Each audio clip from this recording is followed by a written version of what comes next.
Este es un Shabbat muy especial, ya que llegamos al estudio de la porción fundamental de la Torá, y comprende del capítulo 13 versículo 17 al capítulo 17 pasuk 16. Esta porción es fundamental para el verdadero creyente, aquel que siente el llamado de servir a Dios o simplemente está decidido a vivir conforme a la voluntad de Dios, pues no por nada esta parashá lleva por nombre Beschalach, que significa enviar y de donde viene el término Shaliach, que se traduce como enviado o apóstol. Parashá Beschalach contiene la raíz de fe, pues en esta se da el mandamiento del Shabbat. Incluso antes del decálogo del Sinaí, aparece el maná como la manifestación de la provisión y sustento que Dios da a su pueblo, y además se revelan los 72 nombres de Dios, toda la energía de la fuerza y el poder de la fe está contenida en esta porción. 116 versículos conforman esta porción, de los cuales la mitad son festivos y los otros 58 describen problemas. Aquí se nos muestra una parte de cómo Dios maneja el mundo, pues Dios, básicamente, es Dios de los que deciden seguirlo, pero además entiende las debilidades de la gente, pero Dios no se mete en las decisiones personales de cada quien, y para los que deciden no seguirlo, estos son entregados a la ley de causa y efecto y así viven, alejados del Creador, pero Dios sigue siendo Dios. Parashá Beschalach comienza diciendo, Éxodo 13:17, y luego que Faraón dejó ir al pueblo, Dios no los llevó por el camino de la tierra de los filisteos, que estaba cerca, porque dijo Dios, para que no se arrepienta el pueblo cuando vea la guerra y se vuelva a Egipto. ¿De qué guerra habla Dios aquí? ¿Los filisteos estaban en guerra? ¿Podría haber guerra contra los filisteos, y eso le preocupaba a Dios? Sin embargo, después se enfrentaron a Amalek. Entonces, ¿a qué guerra se refiere Dios? En un sentido profundo, el camino de la fe es un camino diferente a las tendencias de la sociedad global, y la guerra a la que nos enfrentamos, y que es preocupante, es la que se refiere a las dificultades de adaptarse a una sociedad pero sin asimilarse, es decir, ser parte de la sociedad, sin ser iguales, pero no siendo entes aislados. En el camino de la fe existen dos tipos de personas. Los Goy, que son los gentiles, son quienes viven su realidad y están bajo la ley de causa y efecto, y forman parte como esclavos de un sistema que los manipula. Y los Yehudim, que son los Benei Israel, los hijos de Israel. Estos son los que viven más allá de la realidad, viven la verdad, y están bajo las cláusulas de un pacto matrimonial con Dios, y sirven a Dios. La peor maldición que existe es cuando a alguien le va muy bien sin estar conectado con Dios, y la peor ofensa que se le puede hacer a Dios es recurrir a Él cuando se tiene necesidad, pero actuar en la vida como se actúa en el mundo. En repetidas ocasiones, parecía que Faraón dejaría marchar a los hebreos, sin embargo, Dios endurecía el corazón de Faraón. ¿Por qué? Porque solo un remanente de Israel quería salir, y eso le daba fuerza a Faraón para no dejar ir a nadie. La guerra de los filisteos, a la que se refiere el versículo de inicio de esta porción, representa las dificultades y presiones que te hacen sentir la necesidad de regresar a la vida sin fe, porque en el mundo no tienes esas presiones y dificultades. Luego viene la persecución de todo el ejército de Egipto, el cual representa todo lo que el mundo te ofrece y te hace sentirlo como una necesidad. Esto nos enseña que, en el camino de la fe, los viejos enemigos te acechan y nuevos enemigos te esperan si no vas por el camino correcto. Y luego aparece Amalek, que representa la duda. Es decir, para alcanzar la redención, entras en una disyuntiva. ¿Vas o no vas? ¿Sales o te quedas? Luego de darnos cuenta de todo lo que sucedió en Egipto y de ver lo que está pasando en la salida del pueblo rumbo a la tierra prometida, uno se pregunta, si de Dios es toda la tierra y su plenitud, el mundo y los que en él habitan, si todo le pertenece a Dios, ¿por qué o para qué elegir a un pueblo específico? Por un lado, Dios manda al hombre a multiplicarse, llenar la tierra y dar fruto, entendiendo esto último de dar fruto como transmitir el conocimiento de Dios. Y el hombre, en efecto, se multiplicó y llenó la tierra, pero no dio fruto, es decir, no transmitió el conocimiento de Dios. Y por si esto fuera poco, luego la tercera parte de ángeles del cielo abandonaron su gloria e hicieron pacto para no volver a Dios y se mezclaron con los hombres por medio de meterse con las mujeres. Entonces, el hombre no da fruto, pero el plan de Dios requiere un tipo de hombre que sí dé fruto, un tipo de hombre que sí transmita el conocimiento de Dios. Entonces Dios establece que sean esos hombres que sí dan fruto, que sí transmiten el conocimiento de Dios, que sean ellos un pueblo de reyes y gente santa. ¿Cómo elige Dios al que viene a ser parte de su pueblo escogido? Éxodo 16, 4, 5 y 26. Y Dios dijo a Moisés: He aquí yo os haré llover pan del cielo, y el pueblo saldrá, y recogerá diariamente la porción de un día, para que yo lo pruebe si anda en mi ley, o no. Mas en el sexto día, prepararán para guardar el doble de lo que suelen recoger cada día. 6 días lo recogeréis, mas el séptimo día es día de reposo, en él no se hallará. Tal como lo vemos, Dios da el maná y el día de reposo, como un filtro, para probar a la gente, los que andan o no en su voluntad. Aclarando algo, no es para que Dios sepa quiénes andan en su camino, pues Dios lo sabe todo. Es para que las mismas personas se den cuenta si están o no en el camino de Dios. Éxodo 16, 28. Y Dios dijo a Moisés: ¿Hasta cuándo no querréis guardar mis mandamientos y mis leyes? Dice, mis mandamientos y mis leyes. En hebreo, mitzvotai be toratai. Y aquí lo que se trata es de que la Torá de Dios sea también nuestra Torá, mi Torá, Torati, nuestra Torá, Torateinu. Entonces, el que guarda Shabbat y sigue la instrucción de Dios, no le va a faltar la provisión y el sustento, y esa persona viene a ser parte del pueblo de Dios, el pueblo que da fruto. La Torá es el único vínculo que nos une a Dios, es lo único que nos da identidad divina. Por eso es que podemos tener comunicación con Dios, porque cuando obedecemos Torá estamos honrando y adorando a Dios.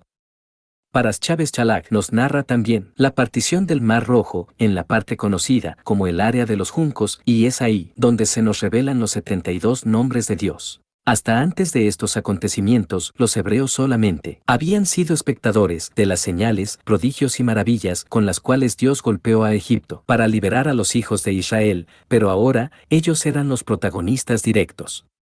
Esta fue la primera ocasión en la que se le dio a la humanidad las herramientas para poder generar un milagro. Aquí en esta porción se nos enseña el poder de nuestra propia energía para dominar la materia y generar un milagro.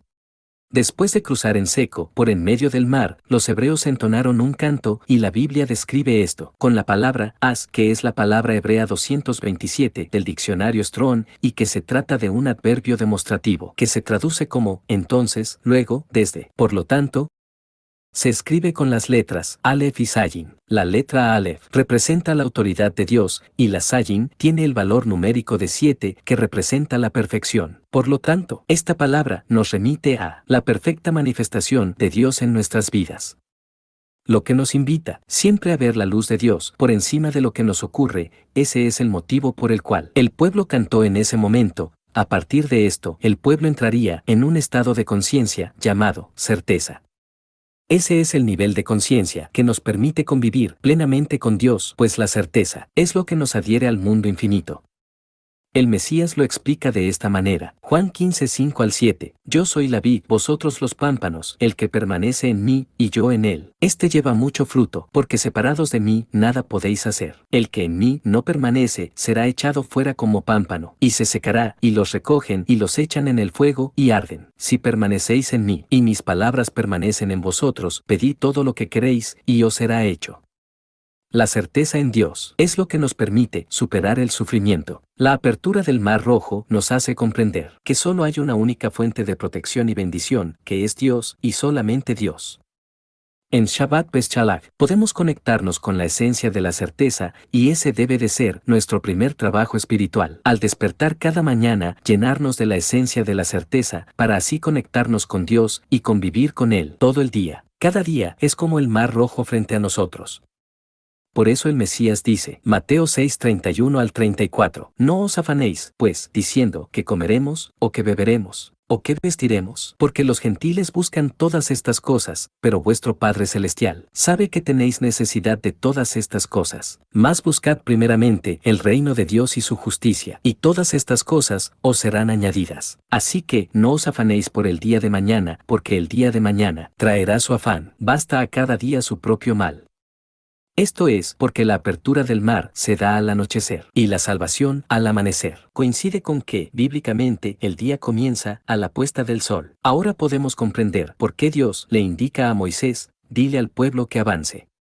Adentrándonos un poco más en la porción, Éxodo 14, 27 al 31. Entonces Moisés extendió su mano sobre el mar, y cuando amanecía, el mar se volvió en toda su fuerza, y los egipcios al huir se encontraban con el mar, y Dios derribó a los egipcios en medio del mar y volvieron las aguas, y cubrieron los carros y la caballería, y todo el ejército de Faraón, que había entrado tras ellos en el mar, no quedó de ellos ni uno. Y los hijos de Israel fueron por en medio del mar, en seco, teniendo las aguas por muro a su derecha y a su izquierda. Así salvó Dios aquel día a Israel de mano de los egipcios, e Israel vio a los egipcios muertos a la orilla del mar. Y vio Israel aquel grande hecho que Dios ejecutó contra los egipcios, y el pueblo temió a Dios, y creyeron a Dios, y a Moisés su siervo. Y entonces, ¿para qué sirvieron las 10 plagas? Aquí el texto pareciera decir que la redención no se da al salir de Egipto, sino al cruzar el mar. ¿Cómo podemos concebir esto? El único propósito de nuestra vida espiritual debe de ser la certeza en Dios. La certeza es nuestra meta. Y esto lo podemos ver en los hebreos, que cuando estaban en Egipto, a pesar de ver las plagas a su favor, al salir de Egipto no tenían certeza en Dios, hasta se querían regresar y pedirle perdón a Faraón, y fue entonces, en la división del mar, cuando ya tuvieron certeza. Éxodo 14, 15, 16. Entonces Dios dijo a Moisés: ¿Por qué clamas a mí? Di a los hijos de Israel que marchen, y tú, alza tu vara, y extiende tu mano sobre el mar, y divídelo, y entre en los hijos de Israel por en medio del mar, en seco. Aquí hay 2 indicaciones: para el pueblo, que avancen; para Moisés, que alce la vara, extienda la mano, y divida el mar. Esto encierra una enseñanza muy importante acerca de la certeza en Dios. Ni Moisés ni nadie del pueblo pensó o se imaginó que el mar se fuera a abrir. Es más, a nadie se le ocurrió pedirle a Dios que partiera el mar. Esto nos enseña que la certeza en Dios no consiste en la seguridad de que Dios va a hacer el milagro que nosotros pensamos o queremos. La certeza en Dios consiste en que Dios va a actuar y que lo que va a hacer es perfectamente lo que tiene que suceder. Por eso es que Dios le dice a Moisés: ¿por qué clamas a mí? Parafraseando, para comprender un poco más, le está diciendo: ¿por qué me llamas, si ya sabes que estoy aquí? En el capítulo 17 del Evangelio de Mateo vemos que los discípulos del Mesías no pudieron sanar a un muchacho lunático, y viene Mashiach y lo sana. Los discípulos preguntan por qué ellos no lo pudieron sanar, y la respuesta del Maestro es: por su poca fe. Los discípulos se enfocaron más en el milagro que ellos querían que sucediera, y no pensaron en que Dios actuara a su manera. Por eso, el reproche del Mesías. En la traducción griega, aparece la palabra 570 del diccionario Strong apistia, que significa incredulidad, desconfianza, o sea, falta de certeza. Entonces Dios saca al pueblo de Egipto, y el pueblo sale impulsado por una serie de acontecimientos, pero solo creyeron en Dios cuando sucedió lo inesperado. Por eso, para generar en nosotros la certeza en Dios, cuando en la necesidad recurrimos a Él, hay que dejar que el Señor haga las cosas a su manera, que Dios actúe a su modo y que ocurra lo inesperado. Por eso, la definición de la fe en el Nuevo Testamento es la certeza de lo que se espera, la convicción de lo que no se ve, y además dice, porque por ella alcanzaron buen testimonio los antepasados. La certeza en Dios es pedir su ayuda y dejar que Él haga las cosas a su manera. La certeza es el objetivo más importante en nuestra vida de fe. Así lo revela la palabra de Dios. Y en su palabra está su presencia. Shabbat Shalom.